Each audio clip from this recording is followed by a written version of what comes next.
Gil, another thing that people talk about on the yard is the horse being medicated or a joint being medicated. Joint being medicated, yes. What does that mean? Well, what that means is that we're introducing a medication into the joint via a needle. Now that medication is many and varied. It usually, however, steroid, a long-acting steroid preparation. A steroid, or catabolic steroid should I say, is a potent anti-inflammatory.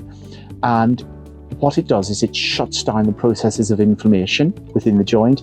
Those processes of inflammation create the inflammatory mediators that stimulate the nerve endings that cause the impulse to go to the brain to register pain.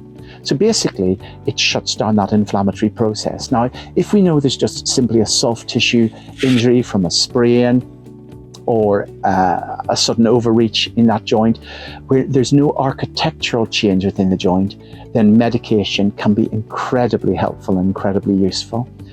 If, however, there's a cartilage lesion, which is the substance lining the end of the bone within the joint, cartilage facing the cartilage, if there's a lesion in that cartilage, or if there's something wrong with the bone itself, if we introduce steroid, we shut down the inflammatory processes, we convince the horse it's feeling a lot better, and it starts working that leg, or the owner starts working the horse as normal, then that can potentially be very damaging and deleterious for the horse in terms of its long-term well-being, because that medication will wear off and leave behind a worse picture than we had before. So we have to use medication carefully and in an informed way. Ideally, we would have blocked the problem out to that joint, and imaging, potentially even surgery, by looking with a camera within the joint, what we call arthroscopy, and see the architectural change or the damage we're dealing with.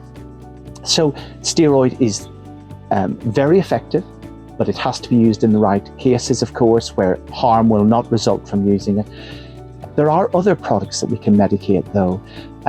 There are potentially products containing acid called hyaluronic acid, and hyaluronic helps augment the healing structures within the synovial lining and within the cartilage, and that can be very beneficial for the well-being of the horse. It doesn't have that wham bam sudden pain relief that a steroid medication has. Within 7 to 10 days of a steroid medication, we can have a complete transformation in the horse's well-being in terms of pain.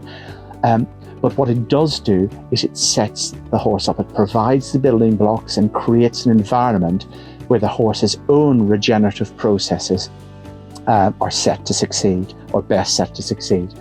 And that leads on to the latest array of substances that we have that we can medicate with, and these are stem cells, or substances derived from stem cells, the most primordial cell. Before that cell divides into various structures, be it a nerve cell, be it a muscle cell, tendon cell, or a cartilage cell, we're injecting those cells in the most primordial form. So the reason being that they will create an environment of healing, and we will be able to differentiate into the form of cell of which there is a deficit within that joint.